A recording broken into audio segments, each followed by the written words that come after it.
Hello and welcome back to Normal Island. It is Monday and I hope you guys are feeling okay. I hope it's been a decent start to the week. I know that it's been okay for me. I can't complain. But I'm Sarah Dallal and I'm joined by the wonderful and insightful Cog. How are you today? Because of this. Oh my God. Is my name Callum on the screen? I can hear you, but you're not on the screen with me. But also, hello? Hello? Can people hear me? They can't hear Cog. Also, why is my name There we go. Callum? Um, because we're unorganized, obviously. No, I I thought was I had a just saying. decent Monday. Sarah asked me how I was, and I said I am feeling stupid today because I was eating like kebabs, like off of like those wooden skewers that you get. And I pulled it like that with my teeth, and my head. I don't know how my head went forward, but I stabbed myself in the nose. So if I suddenly have to go off, it's because my nose has started bleeding again. Just incredibly Honestly. efficient. Well, to be fair, I have yeah. holes in my brain now. Um, Sorry. I thought my Monday was bad, but yours sounds horrific. So- yeah, it's gone quite badly. well, if anyone hasn't poked skewers in their nose, and I think we're going for a decent Monday. But thankful to have you, Cog. So coming up on tonight's show, the untouchable elite, how Virginia, oh my God, how Virginia Giuffre took on princes and lawyers. Then we've also got terror on Otley Road, how online extremism turned deadly in Leeds, and one-way streeting. Guess who that might be about? Labour's dead end on LGBTQ rights. But as ever, remember to like the stream, get busy in the comments, as Curtis would say. They make for an interesting read because we'll be responding to them later. What's also interesting is I believe when I last checked, we were 100 subscribers away from 25k. I think it's been a really successful few months. So hopefully we can get to that goal super soon and then 40k at the end of the year. Fingers crossed. But on to our first story. Virginia Giuffre, once a teenage victim trapped in Jeffrey Epstein's web, took on billionaires, a British prince, and a celebrity lawyer, and forced the world to look at the rot among the elites. After being trafficked by Epstein and Maxwell in the early 2000s, Giuffre spent years fighting for justice. She settled with Epstein's estate, helped expose Maxwell, and even sued Prince Andrew, forcing a £12 million settlement that permanently exiled him from public royal life. Let's be clear here, though. A woman with no royal title brought down the Queen's favourite son. Giuffre's lawsuits weren't just about money. They ripped the mask off a system built to protect the rich. And yes, when she later dropped her defamation suit against Alan Dershowitz, I think, admitting she may have misidentified him, skeptics Dershowitz, whoops, I dropped something. Skeptics jumped on it, but despite attacks on her credibility, she remains one of the few who dared to confront powerful abusers directly and won. At this stage, there is still much that is not known about Miss Giuffre's last days or her personal circumstances. But as her family has said, as a young woman, she had the strength to stand up to a toxic mix of power, money, and privilege in the circles surrounding Epstein that sexually exploited so many girls. There will be suspicions, the long shadows of Epstein's poisonous misuse of wealth and influence has indirectly claimed another victim. Bottom line, though, she has made the untouchable touchable and maybe, just maybe, reminded us that no gilded title or billion dollar fortune should place anyone above accountability. I do also just want to preface before I bring Cog in that there was a tweet that maybe some of you have seen that she wrote maybe 6 years ago or a few years ago. And I don't have the graphic, but I'll read it out to you. And she had said that I'm making it publicly known that no way, shape, or form am I suicidal. I've made this known to my therapist and GP. If something happens to me, in the sake of my family, do not let this go away and help me to protect them. Too many evil people want to see me quieted. So I'll bring Cog in before I start analysing this a little bit further. But Cog, is real justice even possible under a system where financial settlements replace criminal accountability?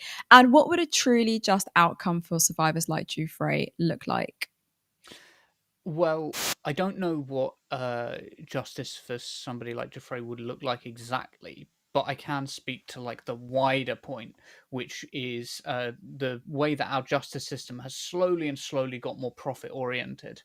And basically, a justice system that works for everybody shouldn't be one that you can just pay your way out of. We've seen in the last few years that legal aid has been cut to the bone, and legal aid was the means by which the poor were able to access justice in the UK.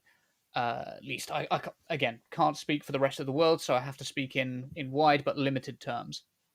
And one of the things that legal aid did, well funded legal aid, was it meant that lawyers were able to allocate time to each case, and therefore more care was being taken in each case. And as more care is being taken in each case, you have a greater chance of achieving justice. An interesting thing about our legal system is that corporate lawyers get paid in the millions, and criminal lawyers get paid in the tens of thousands. But of course, to most of us, criminal law is the one we care about, right? If you get mugged down the street, you care about that a lot more than you care about, the financial settlements between Google and Amazon. But there is a very clear distinction in terms of which one pays better for lawyers and which ones lawyers have to go into in order to earn enough to live. There is a trope about lawyers being very rich, and a lot of them are very well paid, but a lot of those who choose to do the work that really matters, criminal law, family law, they are very much underpaid. Very much Mm. like underpaid, having to pay court fees out of their own pockets. There's a lot going on there. When it comes to uh, what our system should look like specifically, there was an interesting video which I saw that was somebody who is telling a story about a prankster who'd been to the Philippines. It was an American prankster, and the American prankster had gone. They'd been harassing people. They'd be one of these kind of edgy pranksters, Mm. harassing people in the street. And the Filipino justice system had got hold of them, and the Americans were like, "Okay, so we've been arrested now, but how much do we have to pay to get out of this?" And of course, the Filipino courts were like, "Pay to get out of this? Mm. I'm sorry, you think you're paying to get out of this? You're not paying to get out of this. You once you're in the court system, that's it. You're looking at a 24-year sentence. No, and there's no such thing as paying for bail here. And although I think 24 years for a harassment prank is incredibly harsh, and I don't support that as a system, it does show, I think, how normalized it's become in the West to expect cash for justice. Mm. But of course, this kind of drifts away from the wider picture of Giuffre and Prince Andrew, which I feel like you might want to comment on. Yeah, of course I do, because I think we have to criticize the monarchy, but also, I mean, given her death was quite sudden, out of the blue, I think it took us all by surprise. I would expect for there to be some sort of comment, but maybe that's me being too optimistic. It, Prince Andrew has been silenced in a lot of ways because of what's happened, and you sometimes see his small face in the background of something to do with the monarchy. But I do think that there is a protection that comes with being within certain institutions, and it does kind of come into a broader picture. Like if we think about Britain, for example, we know for a fact that institutional abuses happen within certain systems. If we look at the Church of England, for example, there are lots of victims who have been silenced as a result of the abuses that they've faced. And then you also had the church say we were going to deny having an independent safeguarding review. So I think there is a conversation to be had about how institutions protect those in power, and how accountability isn't actually, you know, accountable. They're not held to account at all. So look, I'm everyone knows what I'm like. I don't think we should have a monarchy. I think I'm going to be quite contentious today, because I was even having a conversation with Cog and Curtis earlier, and I was like, I think I've got a tinfoil hat. I don't think that she committed suicide, but I know that we have to be very careful. she's unfortunately passed away, and I think that that's what needs to be focused on. I think what we can have conversations about is the fact that she was a victim, and went to court about these things, being a survivor of abuse. I kind of want to, yeah, go ahead, I'll Cog. be honest. I originally, like, my first instinct, and you'll remember when the news broke in Yes. our chat on Turn Left, I originally just I posted it in the chat, and I was like, I really want to, I really want to say this is a coincidence, but I'm just like, this is too much Cog is coincidence. sensible. But coincidence, I think, is a really low bar for evidence. And I think Yeah. there are a couple of things to bear in mind. I think there's a couple of things that make me think, okay, this although it's sus as fuck, like absolutely so suspicious, um, I do think that it probably was legitimately a case of suicide. Curtis actually put it very well, regardless of whether Mm, she was suicidal or not. This is what Curtis said originally in the chat. Said that she's still a victim of Prince Andrew, exactly. Exactly. because we know from there was a meta study done for the University of Manchester by Maria Pangiotti, which it was a meta study of 68 studies that looked at suicidality in sexual abuse victims, and found that sexual abuse victims are 3 times more likely than general members of the public to attempt suicide in their lifetime. They are just considerably more Yeah. likely, and I think the other thing to bear in mind, the framing of this, is her family don't think that there's anything particularly suspicious about this. Mm, The police don't regard it as anything, and this is local police. This isn't the sort of like place where like Prince Andrew would have the sort of influence. There's also the fact that I don't think that the motives quite line up. mm, Prince Andrew had already settled. yeah. It would be a bit of a disaster for him in terms of PR to pull this all back into the limelight. Agreed. um, and that he, the idea of like him uh, pulling all this back into the limelight to assassinate somebody who he's already settled with, Exactly. it would just, it's a bit much of a stretch for me in terms of the motive, but maybe people Yeah. in the chat will disagree. And I think the fundamental fact here is that it's a tragic death, and I think what needs to Mm. be focused on is the fact that she was a victim and survivor of atrocious things. Mm. And there is bravery, I think, in putting yourself in the limelight and actually bringing to light these issues. And you mentioned something really interesting, that meta study. We know for a fact that when victims do come forward, they are essentially shamed, and then not, the fear of not being believed, and we know for a fact that these systems, these court systems, that we exist within, are not trauma informed enough. Just to pivot slightly, we know that some names have kind of stayed in the shadows, because we've got Peter Mandlesson, Labour grandee, now UK ambassador to the US, and a man with deep ties to Epstein. In a Financial Times interview early February 2025, when questioned about his relationship with Jeffrey Epstein, Peter Mandlesson responded with, "I regret ever meeting him or being introduced to him by his partner, Maxwell. I regret even more the hurt he caused to many young women. I'm not going to go into this. It's a Financial Times obsession, and frankly, you can all F off." Okay. Now, F off where, Peter? You were being questioned and you cowered. When pressed about this, he's literally telling reporters to F off. Cog, why do some powerful figures face consequences whilst others equally connected kind of walk away untouched? Yeah, I think a lot of it is the particular ins and outs of who you know, and how high profile the victims of that person become, and that is one of the things about Virginia Giuffre in particular, is that she is a complex character. I think there is a danger of, and this isn't necessarily connected to Peter Mandelsson. Apologies. Talk about answering the question I wish I'd been asked, but I do think there is a danger of whitewashing Virginia Giuffre, who was involved in like a years long court battle with her ex partner, according to sort of the statements given out by her family. Although she was a very brave advocate, she was also like quite unstable. It's very clear that her, like her the things that had happened to her, like I want to say her trauma, but I don't know if that's the right term, had like clearly affected her health, and I I think there's a danger of whitewashing victims and trying to create the perfect victim out of Giuffre, and we need to allow space for victims to not be perfect and for us to still portray them as victims, as as people deserving of the most sympathy, and the most support.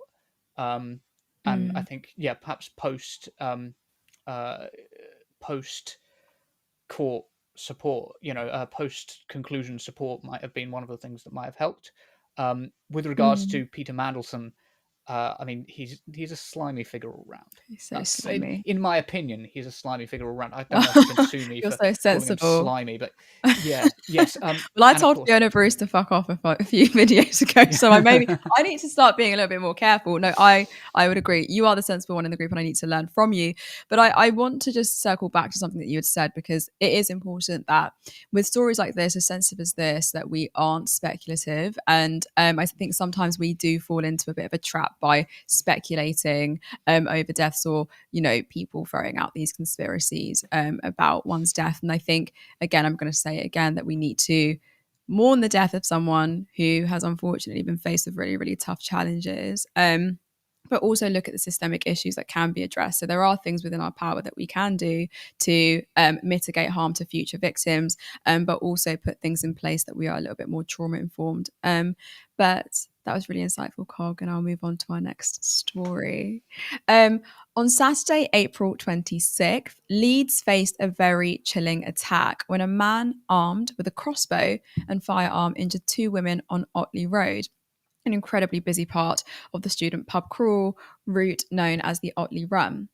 The 38-year-old suspect, who remains in critical condition after a self-inflicted wound, was arrested at the scene. Police quickly declared a major incident and recovered the weapons used. Investigators say this wasn't a random attack. The suspect reportedly posted violent threats online before the attack and showed clear links to two very dangerous extremist ideologies: incel culture, a misogynistic subculture blaming women for men's failures, and the great replacement theory, for those that don't know, a racist conspiracy falsely claiming that white populations are being replaced through immigration. The Guardian reported there has been a large rise in a number of young men referred to the government's Prevent scheme over the women hating incel ideology. Official statistics have shown a senior counterterrorism officer described incel as an emerging risk, making up 1% of all referrals to the anti-extremism scheme in the year to March 2022, 77 cases, triggered by concerns that mainly young men were falling for its message. That figure compares with no recorded referrals in the year to March 2000 and just 3 referrals in the year to March 2021. That's quite an interesting jump, to be fair. And I don't know if it's because we've become more aware of certain issues, but I think it's something that we can unpack in a little bit. Understandably, Leeds is shaken, and this attack forces us to reckon once again with how online radicalization bleeds into real world violence. Cog, in an era of internet echo chambers, I think we've come across a lot online together when it comes yeah, to people absolutely. coming from those circles. How can we better detect and disrupt the path from online extremist subcultures such as incel forums or great replacement conspiracy communities to actual acts of violence? Hmm. Detecting them is somewhat difficult, but we kind of know the spaces they exist in. We've got to dedicate, obviously, a lot of police time to doing that. But to be honest with you, addressing online cultures is tinkering around the edges. Actually, the problem begins with people's material conditions and their lives. Their lives are what determines how they approach the world, and how they approach the world at the moment is exposed and vulnerable. They are vulnerable to radicalization from all sorts of angles because no one is happy with the way things are currently going. We have a climate crisis, we've got a cost of living crisis, we've got Trump in the White House right now. Things are looking bad.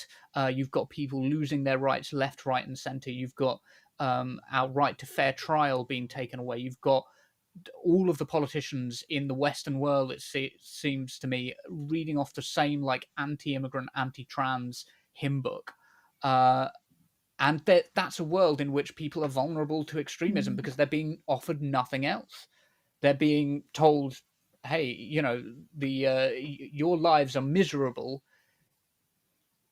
Good luck." And of Yeah, course, when you're in that situation, you're going to reach for whatever you can to try and screw the system over. And there are people waiting to exploit that. Of course, there are. On the question of the Great Replacement, as a term, it really annoys me it's because, terrible. right, I'm gonna use a sort of like example I stole from Sean, the YouTuber. Right. Okay. So this is a pen. Right. Now, what's this? I'm going to replace the pen with a pencil. Right. Yeah. Everybody follow that. Right. For some reason, this confuses right wingers because when I have them both there at the same time, one has not replaced the other. The pen has not been replaced by the pencil. Like, the immigrants are not replacing you; they are just True. existing next to you. It's Like, true. as a term, it's so stupid. It Um, is. But but they yeah, can't see that, Cog. They can't see that it's a ridiculous theory. Like, they can't see that it's a conspiracy, that you are not actually being replaced. But this is the thing, is particularly within cell culture, that there is, and you'd alluded to this actually, this alienation under capitalism, and that I think under late capitalism there have been these markers of masculinity that define what being a masculine man looks like, and it looks like looking like these huge providers that are trying to protect their family and their state and like the things around them. And it's concerning because it erupts into a very, very reactionary, violent force of nature that isn't actually an accurate description of what masculinity actually is. And it's hard because I think we're having a lot of conversations at the moment about social media platforms and this pipeline into far right radicalization, but also this radicalization into uh, like being completely riddled with misogyny, that it drives you to do these atrocious acts. This is not the first time that someone's used a crossbow in broad daylight. I mean, we can bring up Carl Clifford, who literally killed his ex, her sister, and her mum, and then tried to then kill himself. Similar to this one, except I don't think this guy had any attachments to or ties to the victims. But crossbows, there's no ruling particularly like around that. I don't know what the legalities are around crossbows, but it seems to be quite easily accessible to the point that people are willingly using them in broad daylight. But I guess I would hope that there is a collective responsibility. But Cog, what do you think? Like, what responsibility should social media platforms in particular and online communities have in monitoring or intervening in extremist content? Because he was posting pretty insane things on Facebook. intervening, they should have some responsibility. Some responsibility to flag, take down. All of that stuff is good. I don't want to disagree with that. Sorry, it's the kebab skewer that's getting to me. Like the all of that stuff is good. I'm not against any of that stuff, but I do think a lot of it is going to be it's not going to be addressed by social media platforms. Not just because they're owned by billionaires who, frankly, make money off of this stuff, and they love this stuff because they need people who are just unwilling to look at their own material conditions. They need people who are wrapped up in ideas that are very devoid of any kind of systemic analysis and analysis of like, oh, I'm actually here and Jeff Bezos is like up there. That they need people like that. But also, it's a case of addressing material conditions, yes, but in the case of like how we address it, it's got to be done through mockery and undermining their masculinity. And there is a reason for this. It's because when you have a conversation with somebody on the far right, you have to understand that you are not having a conversation with them on the same level.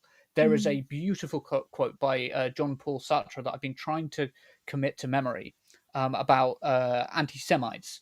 And it goes, never believe that the anti Semite um, is unaware of the ridiculousness of his replies. Um, the ridiculousness of his replies.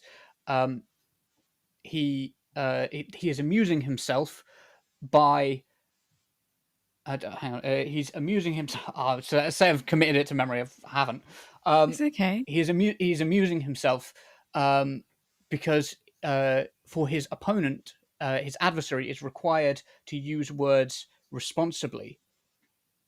For his adversary believes in words.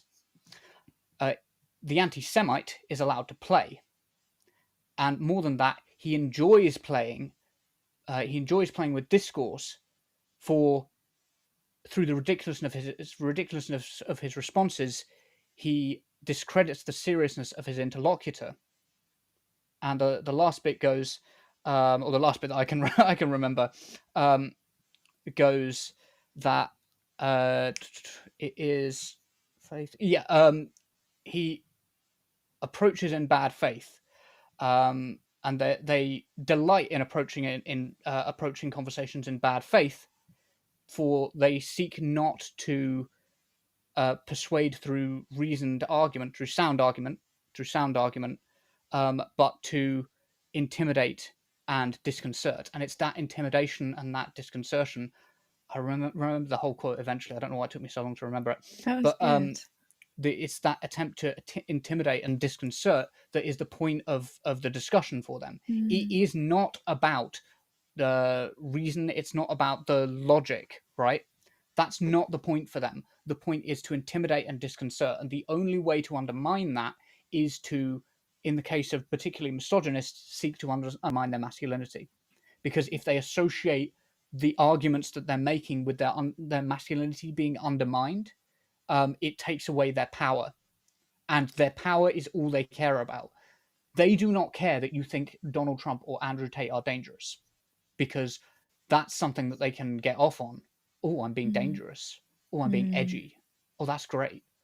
But as soon as you start mocking them and saying that Donald Trump and Andrew Tate are actually ballless little nutsacks, they don't know how to respond to that, right? And it's not that you can't use reason. Please do continue to use reason and continue to make good arguments, but you have to add on the like caveat of doing a bit of mockery as well. That is like a key part of undermining them, because let's not forget that so much of this violence, whether we're talking about the violence of the attacker in Leeds, or we're talking Mm. about the violence of somebody I can picture his face. Why can I picture Elliot Rogers was the guy I was Oh, yeah, thinking of. Elliot Roger. Yeah. Yeah, The mass shooter. yeah. So much of it is done through what we refer to as cumulative radicalization or stochastic terrorism, i.e., they're not given an instruction, but they've clearly been radicalized by ideas apart from them. And Right. undermining those hate figures is absolutely fundamental. Undermining the masculinity associated with those hate figures. So maybe you can enlighten me then a little bit further, because I would push back slightly on mocking them, but I'd be Mm. open to you interrogating that.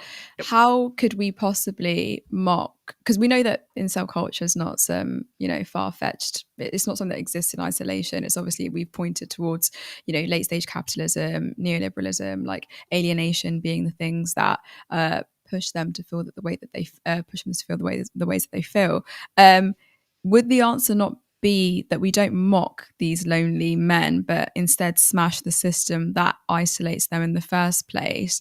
Because it's the system, is it not? Or is that like a bit of a cop out to say, well, it's the system that isolates them. It's the system that breeds this sort of this alienation, this I don't feel good enough to be in society. I don't feel good enough to assimilate, etc., etc. So how would you respond to that? Do we smash the system, or do we do both, or do we simply just undermine and mock the masculinity that they're resonating with?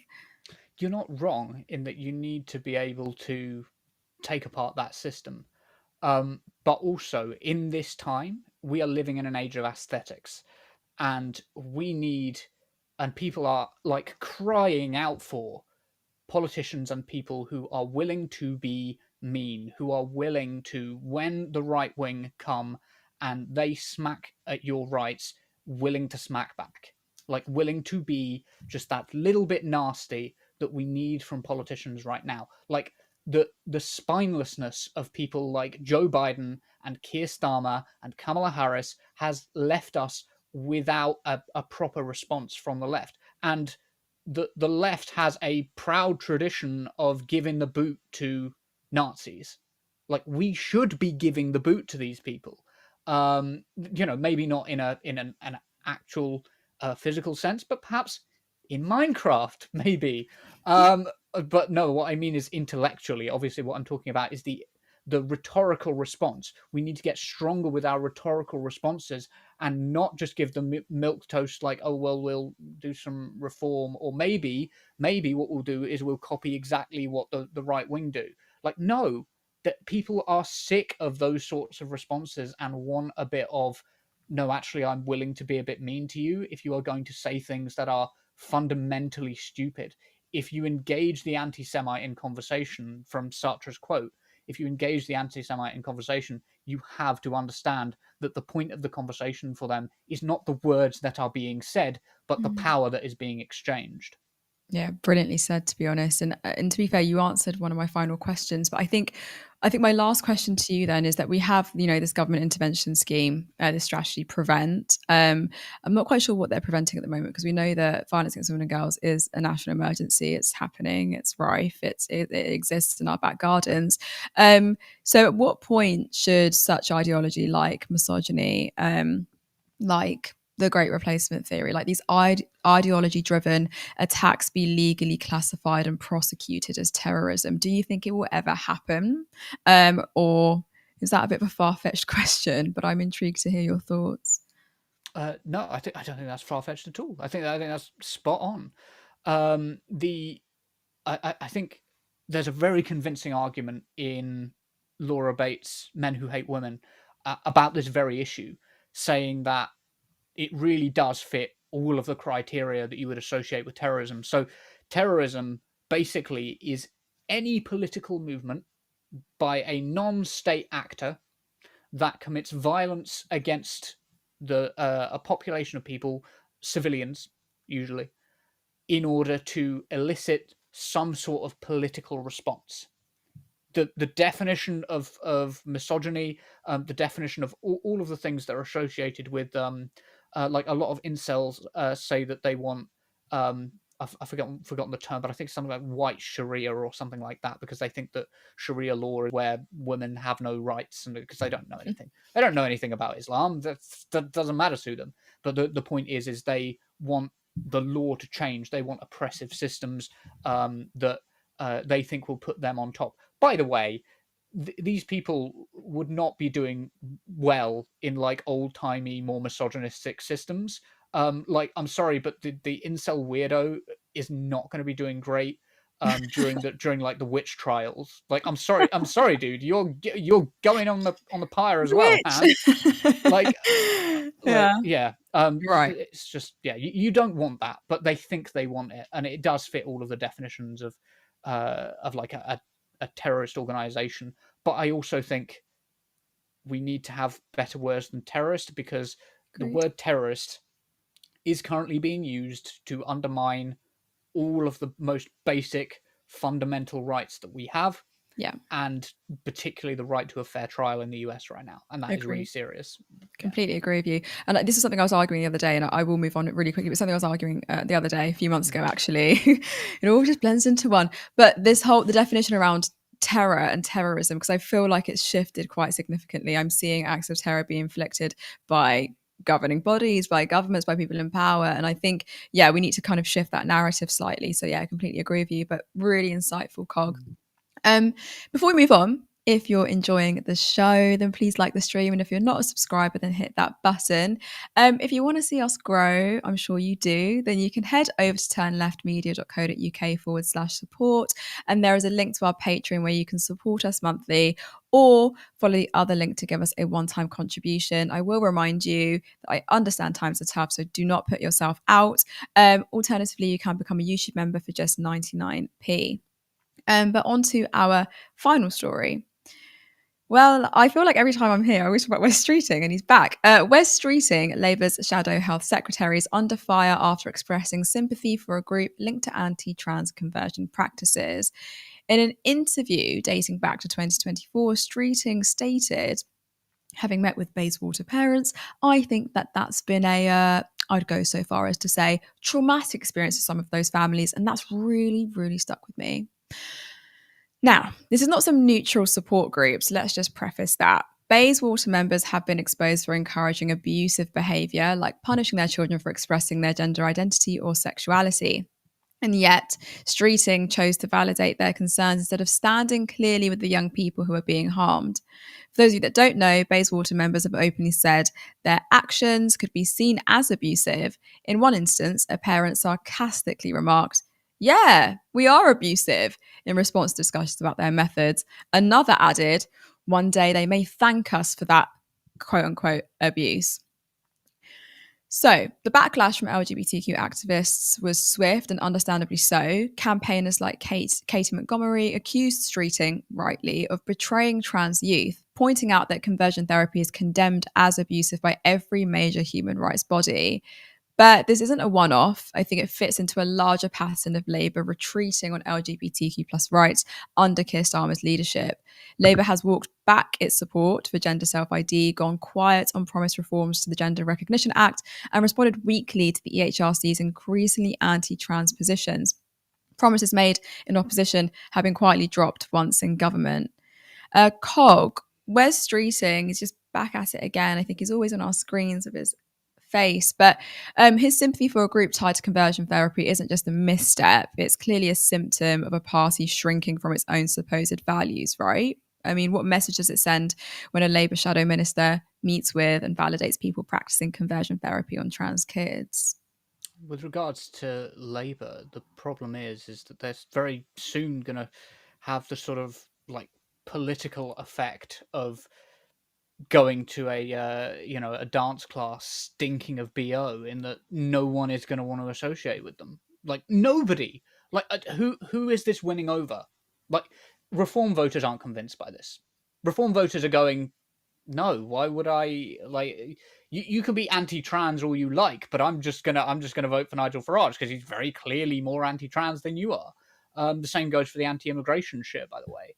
um, it's not winning anyone over. The people, by the way, the people who are in Bayswater comment section have already been told that Keir Starmer believes that that you can transition, transition a 2-year-old from a male to a female, and they'll do all of the surgery on that little 2-year-old. Like they don't know. They don't care. Keir Starmer can change his position, like, and he can become like the most hardline anti-trans person now.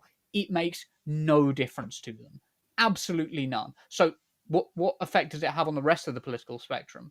Well, a lot of people who like don't know enough about trans issues would be like, well, this is kind of weird. What's this about? And they're going to look to their left and see all of the people on the left going, we're not going to associate with Labour anymore. Reform. Obviously, the Reform voters aren't going to.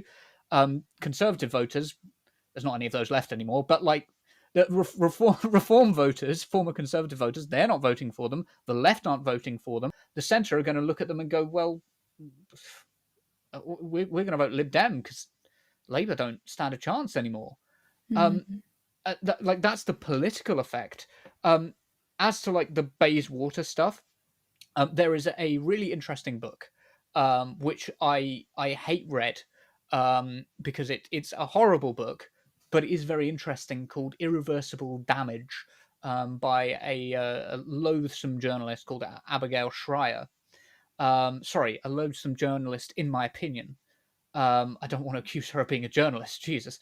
Um, I don't like, just a foul person, in my opinion. But basically, Irreversible Damage follows the same premise as a lot of the Bayswater group does. They advocate for exploratory therapy, conversion therapy. Basically, you should explore, by which a lot of the times they mean that the child should be punished for gender non-conforming systems, gender non-conforming systems, gender non-conforming behaviors. Excuse me. Um, but also, it's very telling reading through the stories, because the parents basically fit into a couple of categories. The first and least common category is the outright transphobic parent, the one who is like, yeah, I try to deter this behavior by taking their phone away and burning all their stuff, and like just horrible people. Obviously, none of them admit to physical abuse, but we know that does go on. We know that that people physically abuse their children for being LGBT, but in this case, we're focusing on trans people. Um, and the more common thing in the book, the more common theme in the book, and you do have to read into it carefully, is parents who instilled no sense of trust in their kids. And of course, you have to read the context into it, because according to Schreier, these kids just like they hit 18, 20, they discovered gender ideology, and suddenly, bam, they were trans, and their parents would never have seen it coming. But of course, that's not what's gone on there, and it's really obvious to somebody who like reads it critically, reads it from the perspective of somebody who's like sympathetic to trans people and listens to trans people's stories, that these are parents who gave their children like no confidence that they could put their trust in them. And they do things like they'll talk about how they discovered all of this stuff because their son, who's actually their daughter, of course, because it's a trans girl they're talking about, but they so refer to them as their son, left their computer open with Facebook there, and so they decide to read all their Facebook messages. And it's just like the violation of your privacy that is just like so normalized within these texts, and the assumption that you're doing nothing wrong by trying to isolate people from their friends, from their social circles, where they are accepted, by destroying their clothes. Like, there's a lot going on there that I think is wrong. I think is abusive, and I have to say this is my opinion. And of course, Mm. Baywater is another reflection of this same shitty. I own my kids. My kids can't be trans because I've got a different idea of what they should be in my head. Mm. It's another reflection of that, in my opinion.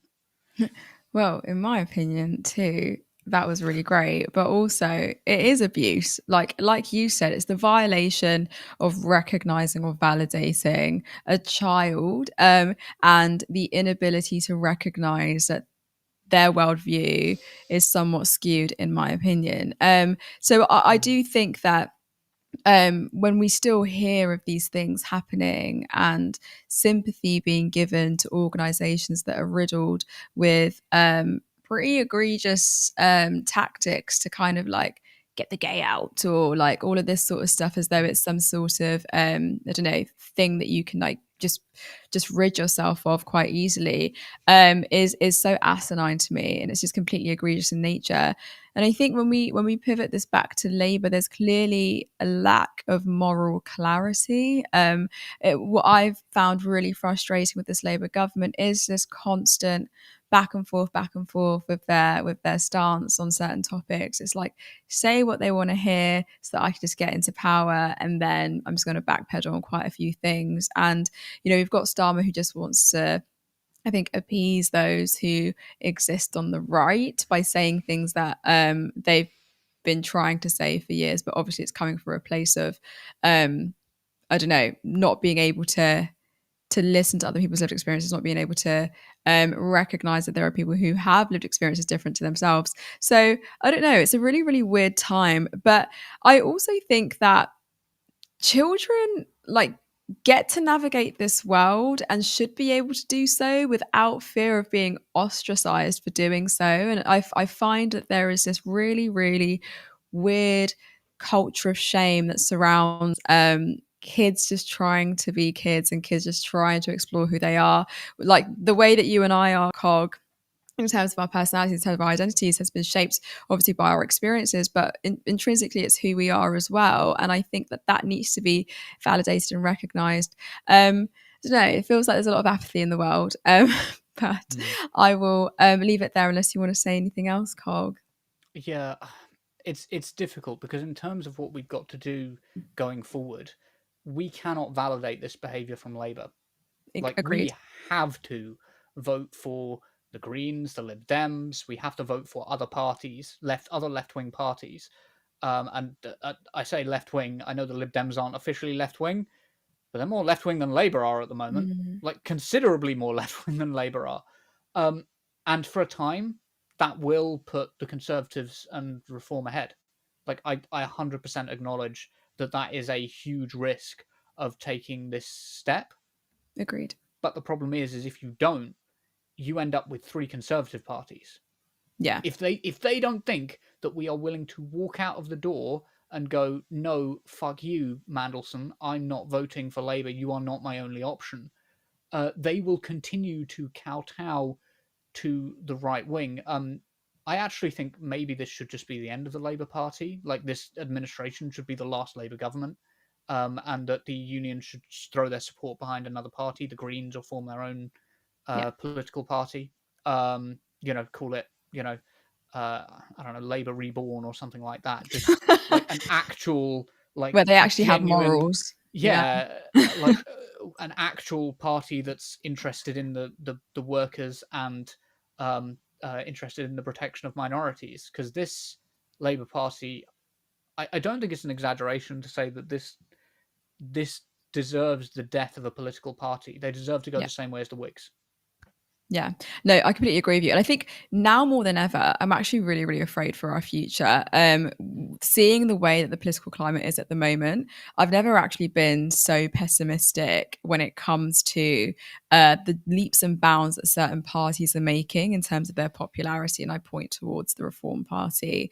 And I think people are very, very kind of like, I want nothing to do with Labour. Labour are proving to be just like the Tories, and people are sick of Tory rule. So I don't know. Like, it's feeling like a really, really dark time at the moment, and I really don't know what the climate's going to look like in a few months or years time. But one can only hope that we will exist in a society that actually looks after the most vulnerable and the marginalised. But I doubt that it will happen at the moment, which is really sad to say. Let's bring in our producer. Hello, the comments. Hello. It's been a really good show, as always. Got some Curtis. really interesting comments as well. And I think we're probably going to start, if I can try and find the right order, start from the top. This is not relevant to the discussion, but funny anyway. Spec says, you're supposed to eat the I saw kebab that. and I turn saw yourself that. into one. What are you doing there? Carl? Yeah, I saw that. That made me laugh at the beginning. Yeah, as I turned my brain into one. Like I just like literally like that, and just said I shouldn't do that on camera. Why would I do that on camera? That was a really bad thing for me to. Yeah. A really bad motion for me to do. That's going to be turned into a Well, gif later on. you were talking about how we should get some media training for the future. I think one Yeah. of them is not to do that action on. Do not do that. Actually, Yeah, you know Imagine you what? on the That's BBC trying to stand up for the working class, and you start doing that action. that's good gonna advice. get clipped. Could you have maybe told me that about 2 minutes ago? I didn't foresee you doing that, if I'm honest. Okay. Before That's we brilliant.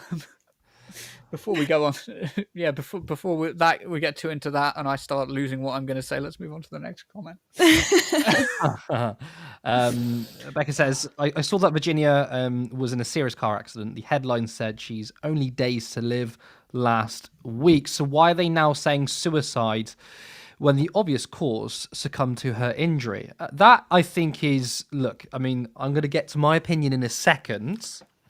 But if you look at the layers of this story, one of the most confusing things is this. So obviously she had a serious car accident, and the newspaper said she's got 4 days to live. Yeah. Now, in that scenario, people would understand, okay, she then passed away. But it's really strange how they said suicide. I'm going to open that up to both of you before I say anything myself. Look, I think I've been pretty clear about the fact that I did say I'm not trying to be not trying to speculate, because I think there is a danger with that, but there seems to be a misalignment with the stories, and I think people aren't even aware of the circumstances of the situation as a whole, because like you said, it's been a case of, oh, car accident, oh, 4 days to live, oh, suicide. And it's like, okay, in the space of God knows what, like all of this stuff has transpired. And you can understand why people might actually start throwing out a few conspiracies and be like, well, she took on some pretty heavy and big figures, powerful figures at that. They're questioning whether she's being silenced in some ways, some way or another. But and again, I'll just keep going back to the fact that I do think that she was brave to come out and say the things that she said, and open up in the way that she did. And I'm so sure that she probably empowered many people around her in embodying that testimony and bringing that to public light. But it's a really difficult one for me, Curtis and Cog. Really difficult. Yeah, I think that if you were going to um, assassinate somebody like Virginia Giuffre, first of all, you do it before any sort of trial has come to light. You do it long before this stage, right? If you're somebody who's in a position of power and you want to silence somebody, you do it long before this. You do it before any settlement in court. You do it before any of that. You do, whoops, she trips down the stairs. Like, Putin didn't wait for to lose an election to Alexei Navalny and then have him assassinated. He went. Well, sorry. Alexei Navalny slipped on some ice and fell down some stairs while in a Siberian camp, supposedly. But like, talking as we are safely here in the West, we can say Putin assassinated him. But of course, he did it at a time when it was like it most benefited him. I don't think this was the time that would most benefit Prince Andrew. But also, if you were going to do that, you would just say, because she'd already posted about it, oh, she succumbed to her injuries due to the car crash. She'd already said, she'd already given the perfect motive. I've got days to live. Something about renal renal failure, I think it was. Talking about how she's only got days to live. It seems that she was incorrect in that, and it seems her family believes that she was incorrect in that. And she obviously tragically committed suicide. But I think if you're going to pretend that somebody has been has died by another means when you've actually assassinated them, I think it would make far more sense to go with the setup that's already there for you, which is the car crash story. The suicide story is, it seemingly comes out of nowhere if that's your explanation for it. I don't know. Maybe you're going to totally disagree, Curtis. No. Look, so obviously, I don't have that much of a dissimilar opinion, and all the points you're making is completely valid.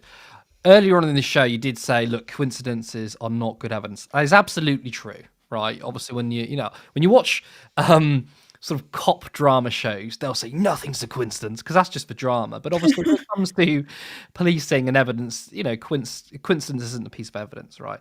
The one slight pushback here is that if that's just a bunch of people who are not famous, coincidence isn't enough.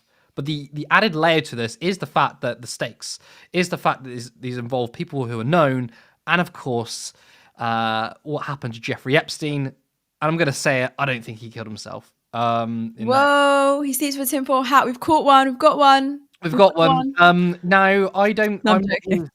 I believe you. Yeah, I'm not here saying that I think this was a murder, by the way. I think it's highly, highly suspect, and I think most people absolutely see that. But of course, coincidences can also happen. You do make a good point, though, that like, look, this isn't particularly the best time to do it. However, you also got to not downplay the fact that elites are extremely petty. And also, I think a lot of people put too much emphasis on elites being competent. In fact, people in power, as we can see with either Keir Starmer as Prime Minister or Donald Trump or whoever, people in power are actually very incompetent. So I don't think we should completely sort of put that by the sides. So what do I think? I think I don't know. And I know that might be a disappointed answer for viewers. We got to remember, though, we are journalists on a media platform. We have to be very, very careful. We do. So that's why we're being cautious. Now, in these sorts of instances, we never know the truth until 20, 30, 40, 50 years. That's just how it happens. So I think when people say, "Why are you being naive? It's clearly a murder."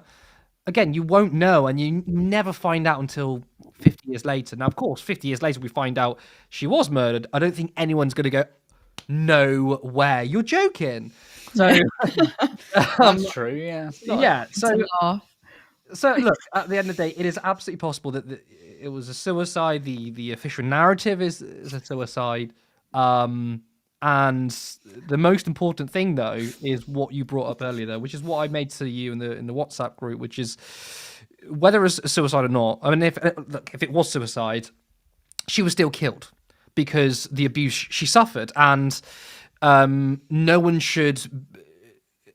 Those that abused her should not sort of remove the accountability from her death because the trauma she faced. And I promise I'm not like being biased towards Becca, but I thought there were just two really good comments in a row.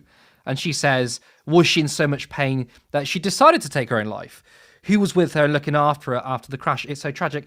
Of course, another layer is absolutely, even when she says, I've got 4 days to live, you never know. The doctors could have said, actually, we've stretched it to 6 months, but she could be in pain.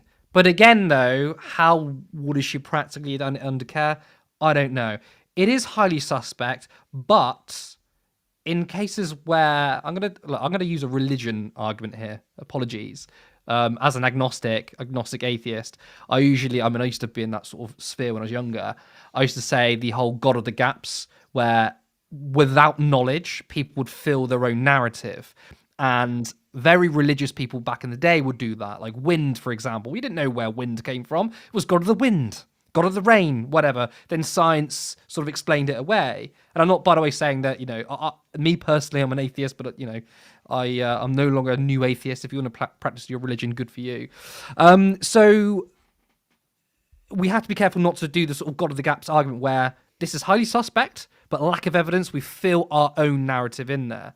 But of course, not all conspiracies are equal. Like I'm not using this particular conspiracy on the same level as Flat Earth. One of them is obviously ridiculous, and this is plausible, but just because something's plausible may not be true. Yeah, flat Earth isn't ridiculous, by the way. So. Yeah, sorry, that's a fact. Yeah, I'm joking. Let me just put that. We've got to be careful because, like, obviously, we want to be regulated by Impress at some point, which we want to follow the proper media guidelines. So now is the time, guys. If you want to say something conspiratorial, now is the time. Yeah, get it. George Bush did the moon landings. I'm just saying. George Bush did the moon landings. The planets are made out of Play-Doh. No, the moon landings were obviously green screen, weren't they? It was. Look, to be honest, I'm going to throw this comment out there as well from Anne Hayfield. I think I don't know. I'm not a mother. I don't know what to say, but it's worth pointing out. Most women with young kids feel they have something to live for. Would you want to do that when you have kids? Again, I can't possibly say that. I don't know. It's another layer to consider. Yeah, it is another layer to consider. And I think it's difficult because it's, a lot of people on paper might look like they're all mothers, they're all fathers, but I think everyone has a very, very different lived experience to the other. And I don't know, it's difficult to say. I couldn't possibly comment on that either, but I think it's just recognizing that everyone has different battles, different lived experiences, and trying to, I think, do as much as possible to make sure that people do feel safe and assured. And I think what happens obviously with after this whole Virginia Giuffre thing is that we don't forget her, we don't allow her name to go in vain, but it's what we do next. So what can we do to better support victims and survivors? And I think that's the direction we should be heading in. I would hate to think that she, and I'm sure she did at some point, feel incredibly isolated and alienated and shamed for coming out, and probably quite scared, because when you put yourself in the limelight, you are putting yourself in a pretty vulnerable position where you're open to criticism, you're open to people throwing things at you. So I don't know, I think it's what we do next that means the most, or matters the most. I'm a bit confused why there's a lot of Tom Daly chat going on. I don't know if that's... I don't know. You made me laugh earlier. Uh, let's go on to some more comments. I think we are sticking with the story. Jacqueline, I'd also imagine that Virginia would have suffered a lot of online abuse because there are always people who Yeah. take great delight in targeting people who have gone through abuse or trauma. Yeah, because reading that comment, the first thing I think of is when there's like a sexual abuse trial, specifically between spouses. The knee-jerk reaction from everyone is side with the man. It's they're lying, they're doing this for money or limelight. Actually, it doesn't even need to be famous people. I don't even need to talk about sort of Amber Heard and Johnny Depp stuff. Even just any sort of allegations. Even with Russell Brand, there's still a lot of people who say, "Oh, it's a weird time to come out with these allegations." Like, well, when is there a right time? Come on. So yes, she's had the physical abuse and the mental abuse, and then also the social media abuse. Yeah, absolutely, she has. And I think it goes back to what I was saying earlier, that you do put yourself at a significant amount of risk when you are open about your experiences. But I think this is the issue, isn't it? That people want to. I think of allegations that happened really recently, and what happens on TikTok is that when an allegation of rape or sexual assault it comes to light, immediately people are like, well, we have to prove the innocence of the perpetrator rather than listening to the victim's testimony.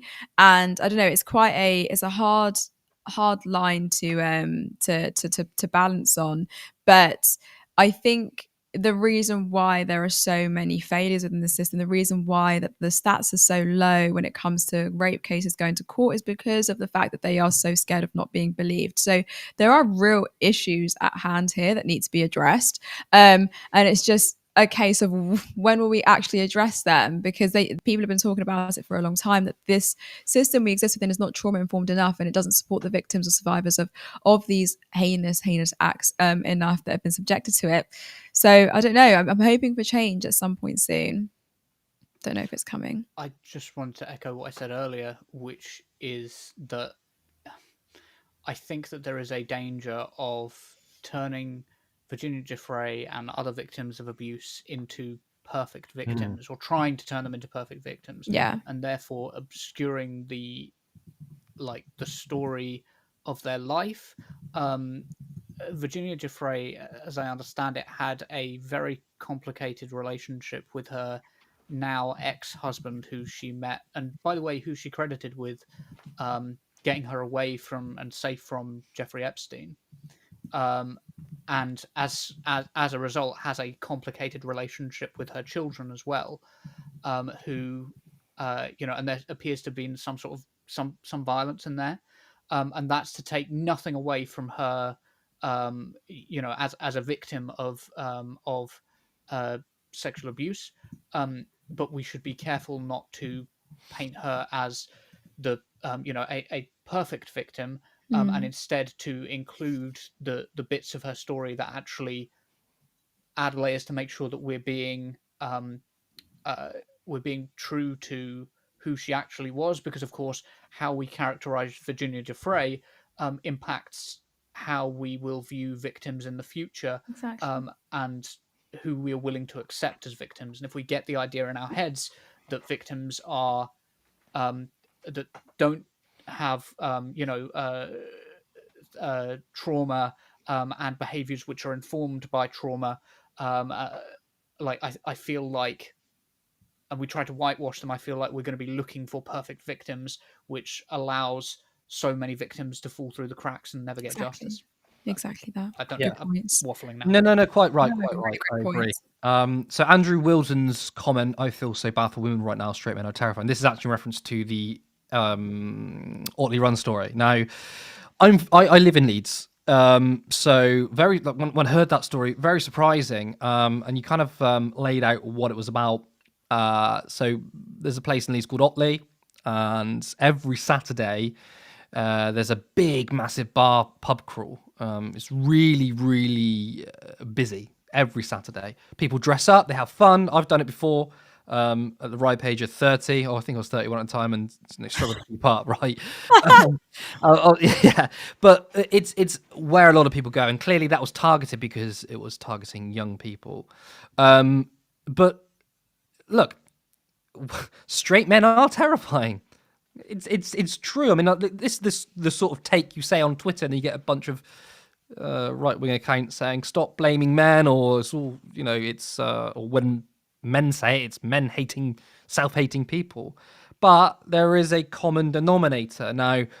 Obviously, it's not inherent in men. It's down to the system we fostered, and we can unpack that.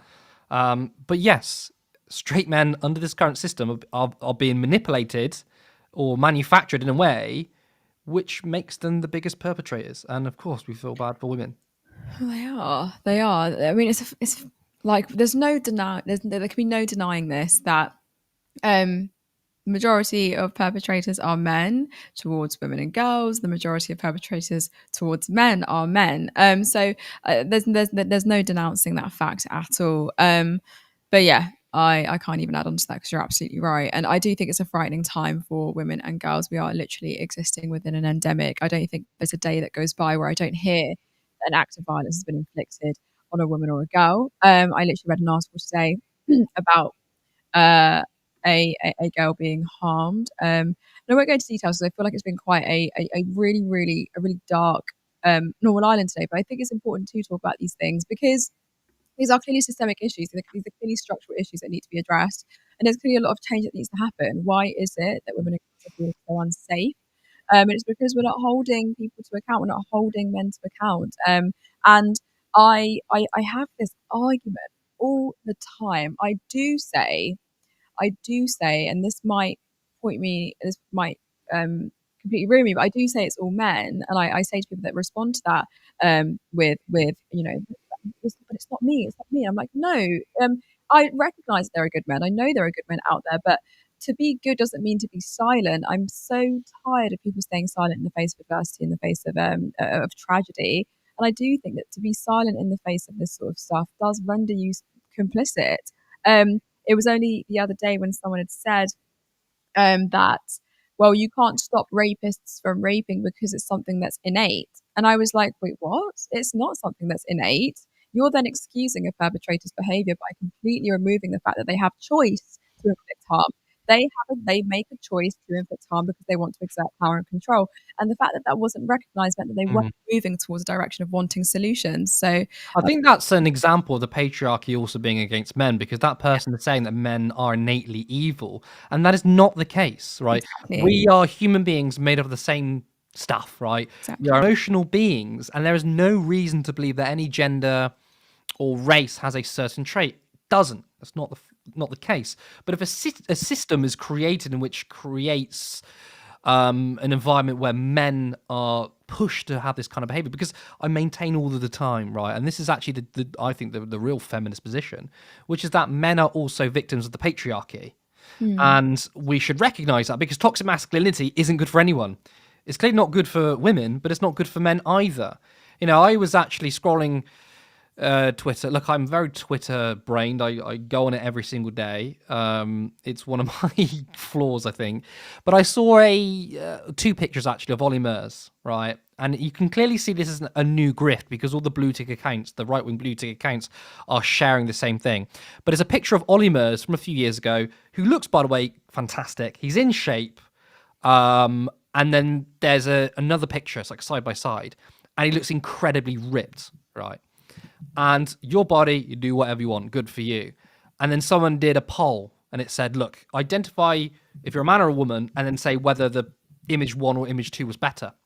And the result was most men said that Ollie Murs looked better when he was extremely ripped, and most women said he looked better when he wasn't quite as ripped. And there's nothing wrong with that, fine, whatever. But it was the result of that, where lots of right-wing accounts, especially men, were trashing women. They were saying stuff like, oh, well, women only want to prefer Ollie Murs when he was fat. He was never fat, by the way, because they want to bring men down. They're worried that if they went for a guy who's super ripped, that he would, these men would drop him a hat and go for someone else. And I'm just thinking, right, that is toxic masculinity, where you're saying, first of all, that like the opinion of women is obviously wrong, apparently, but also you're saying that you're less of a person if you're not quite as ripped. They were saying stuff like, you're a slob, you look like a slob. And it's like, look, if women like super ripped men, fantastic. If you're someone who's super ripped, fantastic. If you're someone who's not super ripped and women like that, fantastic. It's all down to personal preference. But there was this, and again, this is a very online pilled idea, but I think this idea that online isn't real life anymore, that's slipping away, because we can see actually when you have conversations with people in real life, you're kind of starting to see the sort of online radical talking points, Yeah. down. The Great Replacement theory was just an online phenomenon, and now it's becoming more and more normalized. So I know I'm using an example of Twitter, which sounds utterly ridiculous, but I think that kind of seeps through. And that is an example where the patriarchy hurts men, and it falls into Andrew Tate, for example. Andrew Tate does not give a flying fuck about ordinary men. He doesn't care. He wants your money. And he's gonna make you feel bad by not having the perfect body, whatever that is. And instead of recognizing that actually a lot of women like men who aren't quite as ripped, dare I say, some women like the dad bods. Maybe that's me just coping. And guess what? That's okay. That doesn't make you any less valuable, but it sells. It makes money when you say, "No, you got to go to the gym. You got to listen to me. You got to sign up to the Hustlers University." Yeah. It's all a grift, but it's harmful, and that's where it seeps into extreme incel culture. Agreed. There's a sort of like a thing on TikTok. First of all, there's so in TikTok debates, for those who don't know how they work, you have images, an image behind you with a bunch of phrases on it, and basically you defend the phrases. This is usually how it works to randomers who come up.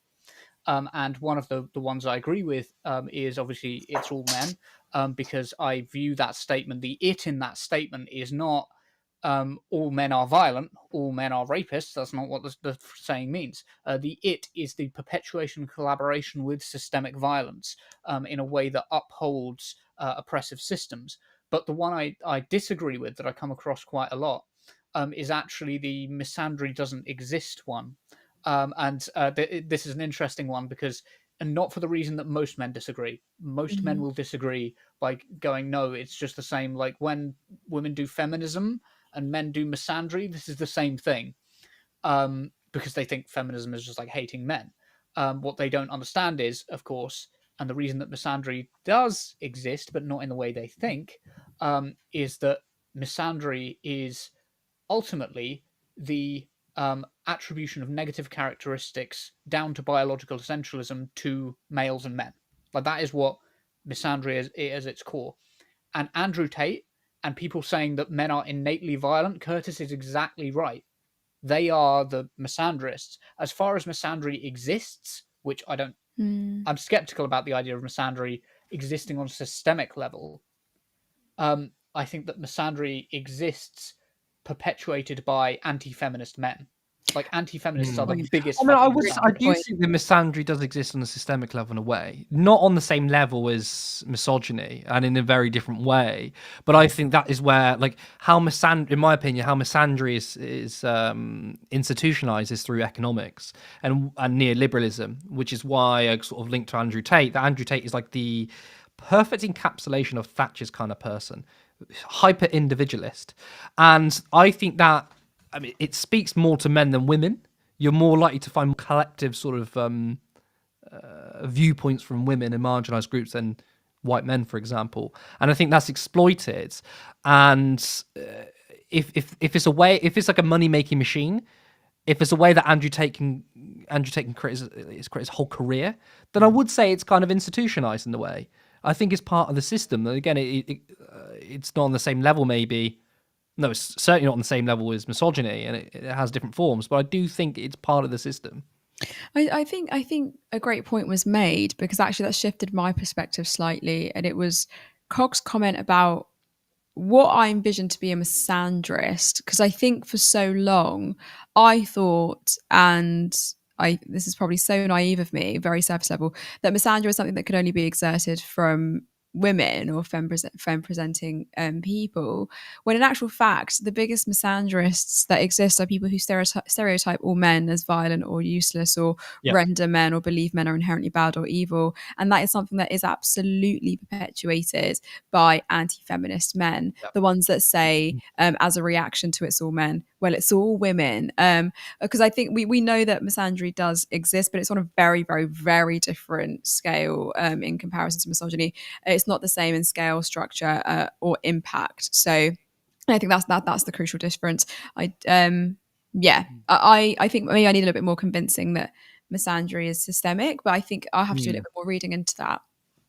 So Jim was basically taking the piss out of those who are going to have the wrong conclusion, which is, we just need to legislate against crossbows and smartphones, being sarcastic. Of course, I mean, it's a sticking plaster politics, as the line Keir Starmer takes. Obviously, need to look at the deeper level, which is obviously where does incel culture come from? And I think, look, we initially were going to have this story on your women's debrief show. Yeah. And I don't know if I convinced you or not, but I definitely said, no, I think it should be on Monday because we knew Cog was going to be the guest. I think it's important to have a woman's and man's perspective on this because we need more male role models to speak down, to talk to men and say, this is not okay.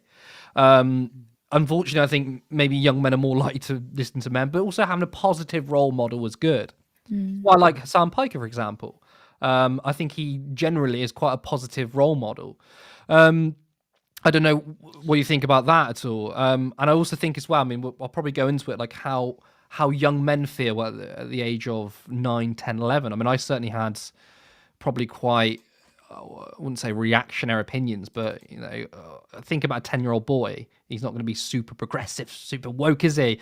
And I had certain views of women and girls at that age which weren't particularly positive, and it all came from not being confident. You go through your sort of teenage pressure years, no one's confident in that period, and it's quite an inflection point, I think, for young men, which is why we know that Steve Bannon tries to get people to target these people online.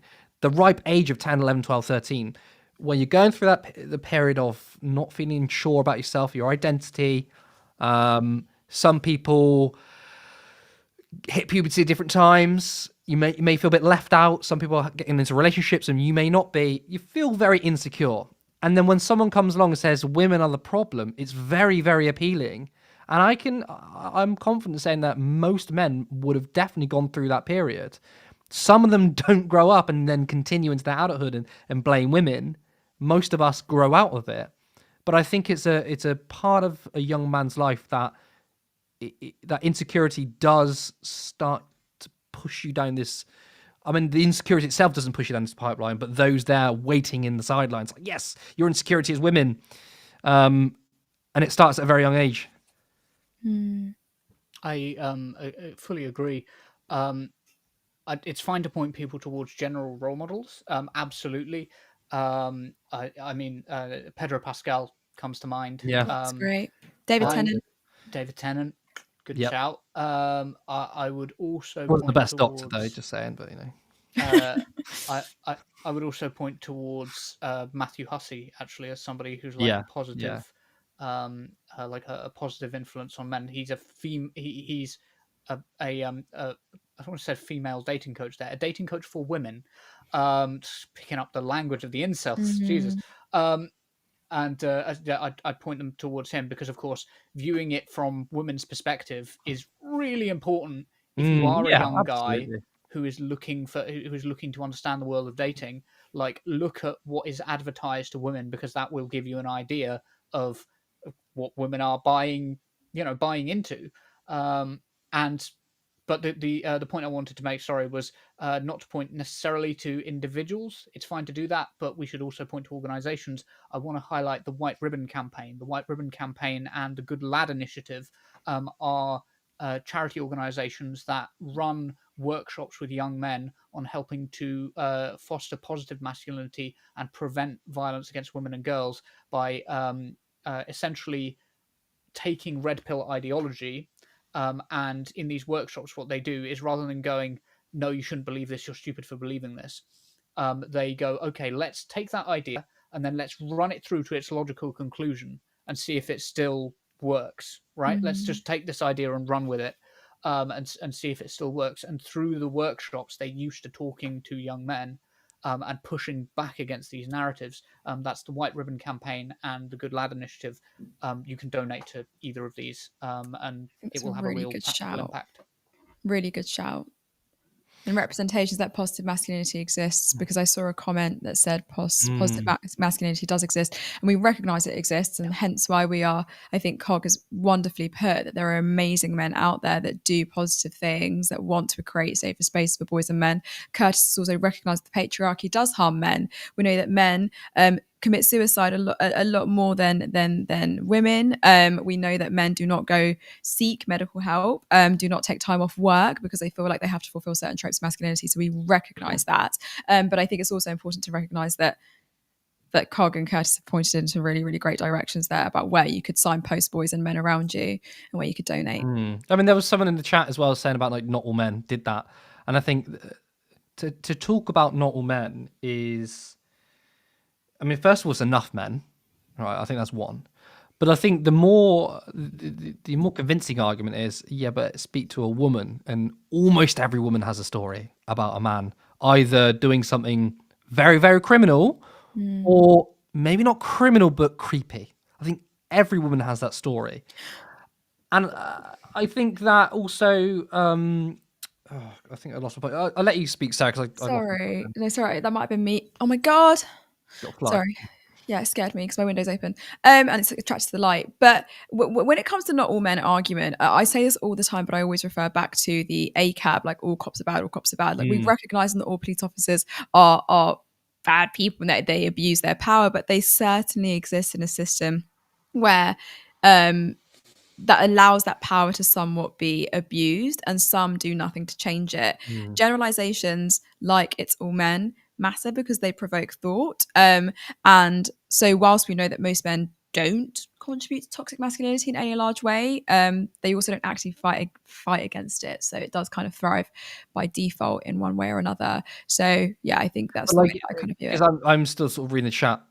It may even be most men, right, that don't do this. Although I think you've got first of all, when we're looking at this discussion, right, you might have a small percentage of men who commit the most heinous crimes, and then people go, well, most men don't rape, and you got to think about, and I've been convinced by this, that rape culture is something that is far broader than doing the most visceral criminal acts. There are other sort of aspects to it which you might say your average man does, that doesn't realize that certain behavior which doesn't cross the boundary of criminality but freaks out women, for example, right? Whether it's, like you're drunk in a nightclub and you're trying to hit on a girl and she's giving you signals like, I'm not interested in you, and you're like, nah, she loves it, mate, she loves it. Like that's not to say that you're a terrible person and you should be locked up behind bars, but that's a kind of bit of behavior that is actually quite prevalent along, you could even say most men.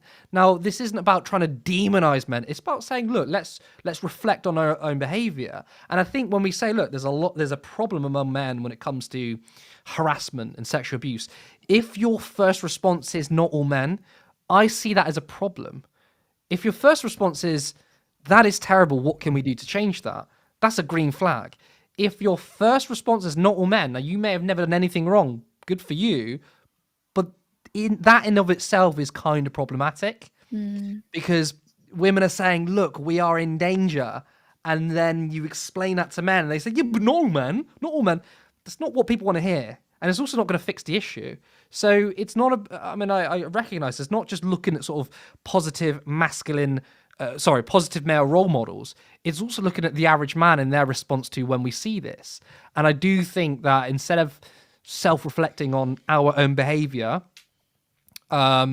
is something that should be the first sort of response, not all men. Yeah, I would add the caveat, importantly, that so typically the not all men thing has two meanings. One, the one Curtis just alluded to, which is like we all uphold that system in small structural ways, and it's not our fault. It's how we're socialized. Exactly. But it is our fault if we refuse to do anything about that, despite being aware of it. Yeah. Right. Our responsibility comes from our awareness of it. And we have a responsibility also to educate ourselves to make sure that we are certain of the information that we know, and we are not ignoring the absolutely horrific levels of violence that are committed against women and girls. We are living in a national emergency of violence against women and girls, according to the National Police Chiefs Council, and have been since the summer of last year. But it also has a second meaning, which is that women do not know which men to trust. Yeah. So that when they're going out and about in society, they operate on a all men basis, and all men, as in you do not trust any man that you are going out with, and men do this too. We do Hmm. view men as more dangerous. That is sensible, but it's important to say that generalizations like that are only acceptable when we're talking about a majority power group. When we're talking about a minority power Yeah. group, they can become really, really harmful. For example, Agreed. if you were to characterize all Muslims Hmm. as this, or that, and say, well, we don't know which ones it is, suddenly the power dynamic is very different. Yeah. That works very differently with men because men are Mm. never going to be impacted in the same way as a group as Muslims could be, Which for I'm glad you brought that that point. characterization. I'm Mm. glad you brought that point because I was going to make a similar point, which is that I find it ironic, though, that a lot of people will do that to minoritized groups. Yeah.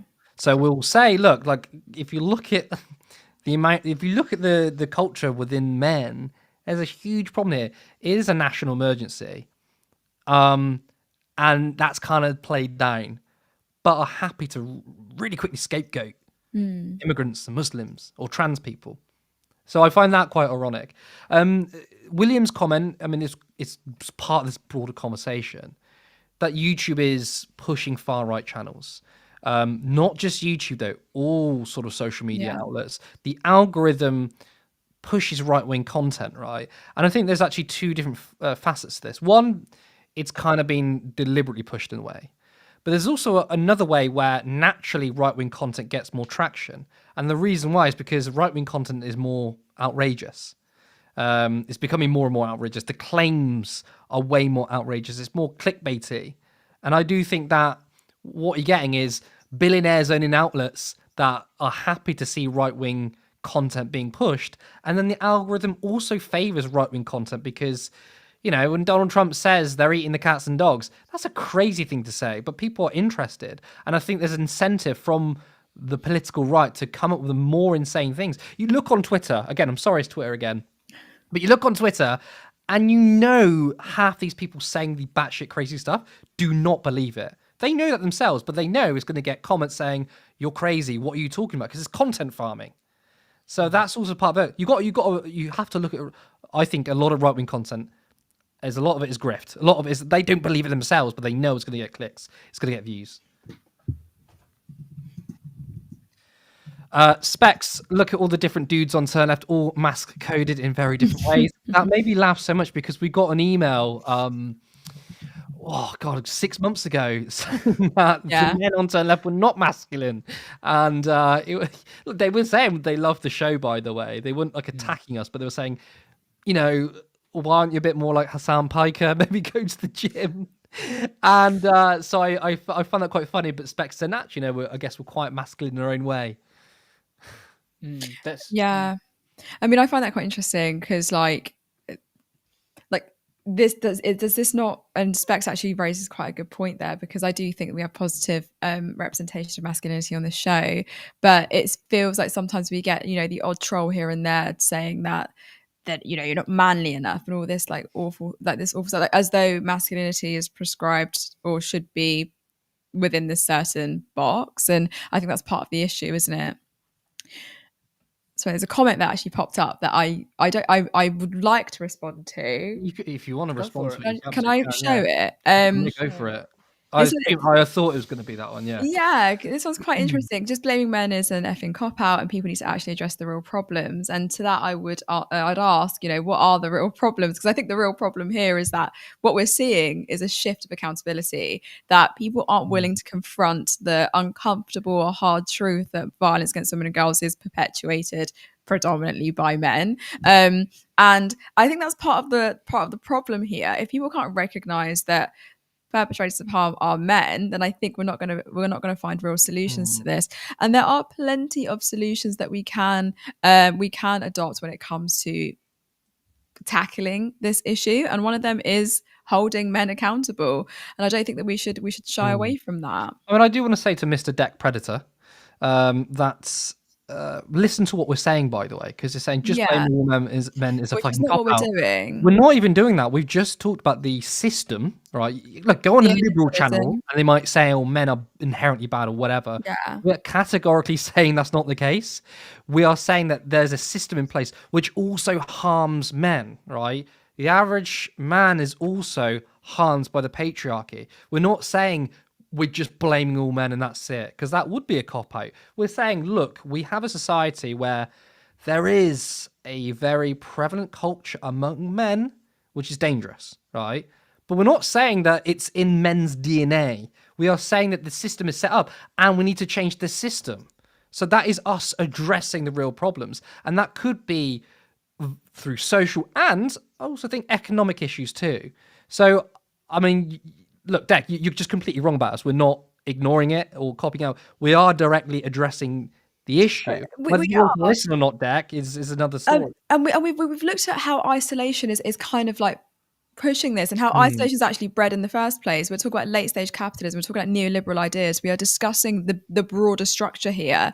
And we're also discussing the fact that the patriarchy is harming men just as much. But what I'm finding is that we need to do a bit of coddling to entice people to join us when it comes to this fight towards protecting women and girls. But yeah, I don't think that everyone here is blaming all men. mm. We recognise that good men exist.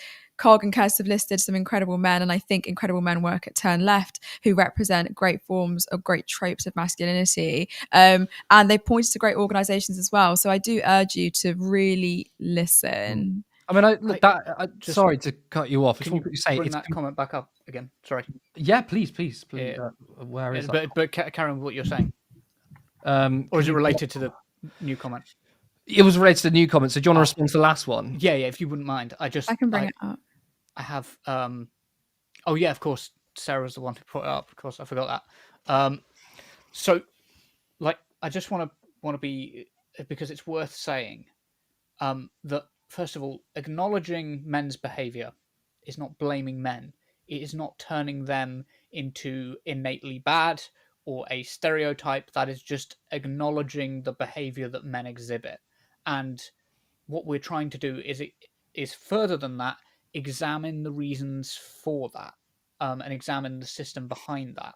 And I just want to be like really clear that bell hooks would actually say that blaming men is bad too. Like, but bell hooks is like top of her game in terms of intersectional feminism, or Mm, was top of her game in terms of intersectional feminism.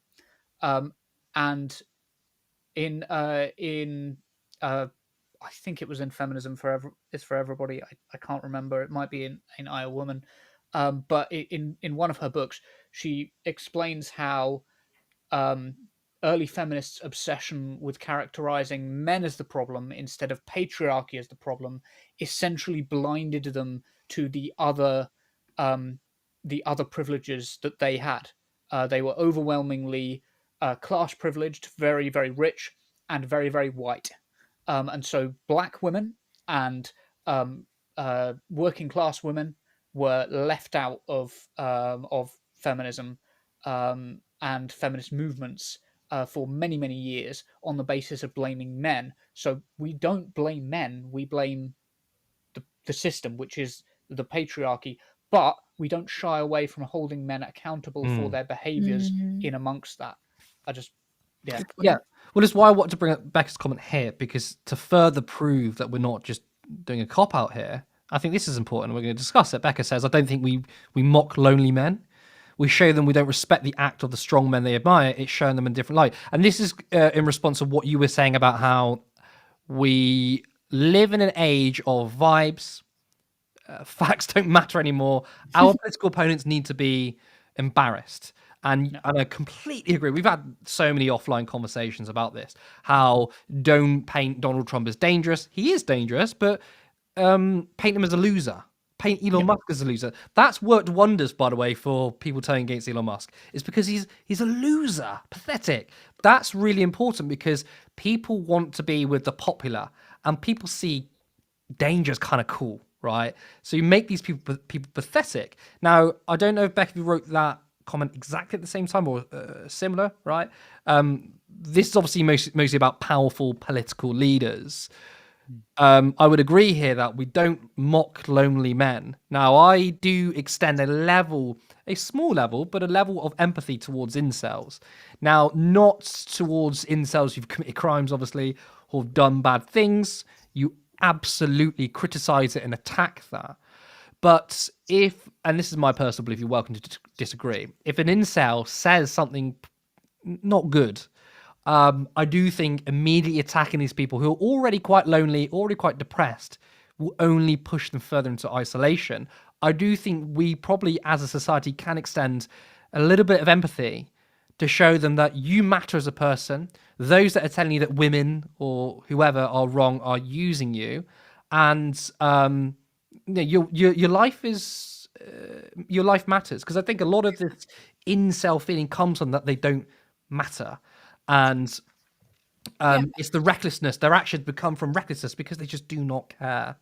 So I personally think that absolutely we can have a level of empathy for incels to a certain point, obviously. I agree. And it goes back to what I was saying earlier when I asked Cog, like, is the solution, is the answer is not maybe to mock lonely men, but to smash the system that Yeah. isolates them in the first place. And I think that kind of ties in nicely with obviously Becca's comment and then Dex's comment that we smash the system that isolates them in the first place, then we won't find that there are so many vulnerable, isolated young boys who are falling down pretty dangerous pipelines in the first place. But I think it takes having those conversations. I think I don't know if I necessarily agree that I know you we won't. shouldn't mock Yeah. these people, because I think at the start, like at the start of a radicalization, if you view it as a pipeline, at the start of the pipeline, reach out to them, go, yep, and try to appeal to them. I'm working on a video at the moment on hypergamy. I'm absolutely like with the idea of like having the intellectual conversation out. However, I don't want to, and I'm sure you guys don't want to make the argument that we should solve incels by being a bit nicer about how horrific they are Mm. to women and Mm. girls and the No, violence against agreed. women and girls that they perpetuate. Agreed. And I just think that takes the protection of women and girls takes priority. Also, you do have to sort of recognize when some of this is a bit of a lost cause, Yeah. Yeah. and a lot of the time you won't address these people by being nice to them. Being nice to them is probably not what's going to get them out of the alt-right pipeline. So being mocking them and being a bit cruel to them um, actually might actually be more effective, not because it brings them out of the pipeline, but it isolates them from looking popular or edgy Yeah. in online Mm. spaces or in spaces generally. I want these people to remain socially isolated until they're cured of this like poisonous ideology which has infected them, and that's going to take years, but it's going to be decided by not their interactions with people who disagree with them, but by the conditions of their social lives. And Mm. this is the thing. Somebody put it in the comments. I've forgotten who put it. I'm so sorry to the commenter who put this. But they said that if we had social lives that we were more like the social lives that we had in the 80s and 90s, a lot of this problem wouldn't exist, Yeah. 100%. because face to face interaction cures you of the idea that that, for example, the 80-20 rule exists and women only Mm. are only interested in Chad, who's 6 foot tall and ripped and earns six figures. Like the reality of that myth can't actually face up to the reality of going out and meeting people, and somebody who is going out and meeting people and having good healthy interactions with ordinary people face to face is not somebody who is bored and scrolling through r/incels. And even if it might not stop those who it might not stop the Elliot Rogers themselves being on those forums, it might stop the people who radicalize them being on those forums, Yeah. addressing the conditions and the relative social isolation, that's going to help so much more. I think. Yeah, I mean, my interpretation of this comment is kind of what you were saying, that this thing I talk about empathy, it's a pipeline. It's not all of them, and you get to a certain pipeline where either they're a lost cause or there's no point being kind of empathetic. You absolutely shame these people, because shame is also a very good social tool to get people to stop being a dick. Agreed. So obviously, when it gets to a certain point, shame is very useful, but I'm thinking more about in the very, very early stages, that, and I'm not equating nice and empathy. I think they're two different things as well.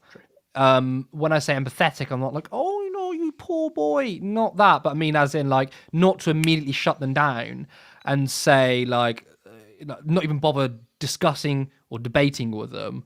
Empathy is like almost holding your own sort of anger back for a little bit, because your knee-jerk reaction might be like, shut the fuck up, loser. Empathy is, again, empathy is different to nice. I think it's like, okay, I'm gonna have a level of empathy, I'm gonna hold back quickly, I'm gonna have a discussion with this person. And if that doesn't work, then yeah, there's obviously different ways. But ultimately, I think, Cog, you're bang on. This is an issue when it comes down to the fact that there's a lack of real third spaces. The third space is the internet now, which in a way isn't not even a third space, because if you work from home, that is also your social setting. Or people have two spaces, which is work in the office or at home, and that's it. The third space has disappeared, and I will think that's neoliberalism. That's come from that. And it drives people towards some dark holes on the internet. I do think producing a far better culture is important, but reducing inequality, investing in people, class politics absolutely comes into this as well. Agreed. Completely agree. There's a great part of sorry, I'm aware that I've spoken a lot, and really this is a Can you not women's issue. apologise? Sarah should be should be Very talking more. yeah, But I do I've done the same, to be honest. just want to I do just want to touch on. I was watching or rewatching ContraPoint's video on J.K. Rowling, the witch trials of J.K. Rowling. And one of the points that she brings up, she talks about Anita Bryant, who was the orange, like southerner, not orange as in complexion. I mean orange as in she was like associated with orange adverts. That was the thing that she was known for. But she became an obsessive homophobe.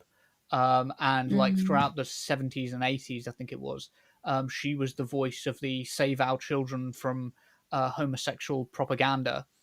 And ContraPoints made the very good point that in the same way that Anita Bryant is probably going to be, so in the same way that Anita Bryant is probably still going, God, I hate the gays, and is sitting in a rocking chair somewhere, swearing under her breath about how the gays took marriage away from her. Still to this day, J.K. Rowling is probably going the same way. She's probably going to be Yes. a bitter old hag in her 80s or 90s, In your opinion. and in my opinion, and I agree. and that's not going to change. And the way that relates to this story, apparently Anita Bryant is dead, which in my opinion is a good thing. Just but the way that this relates to this Kind story, of gentle politics, eh? I know, right? Kinder and gentle politics. Well, for the many, not the few. We are the many. We're alive. Yeah. She's the few. And also, She's dead. as the late born, oh my god, I'm gonna get a name wrong, so I'm not gonna say it. No, carry on. Anita Bryant. No. Oh, okay. What I was going to say was, I think we should view some of these incels in the same way. I In that agree. it is very sad, and I would love it if we were able to persuade them out of it.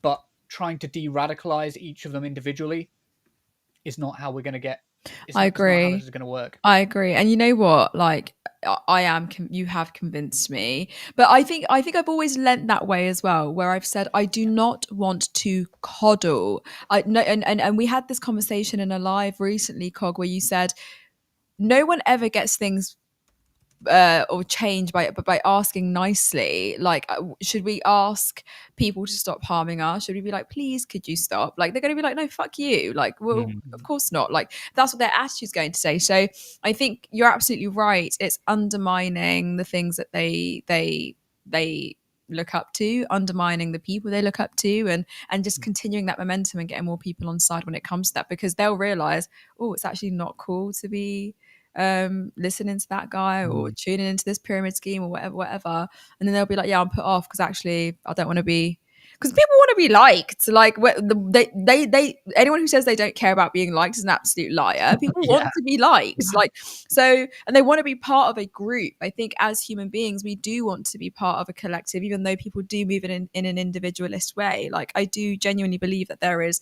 I don't know, a collectivism amongst human beings, but I don't know, at the moment it's not seeming that way. I remember the quote now. So Dawn Foster, the late Dawn Foster, who's brilliant. She said that reminder that kinder, gentle politics is about ending social murder and inequality, not saying please and thank you on twitter.com.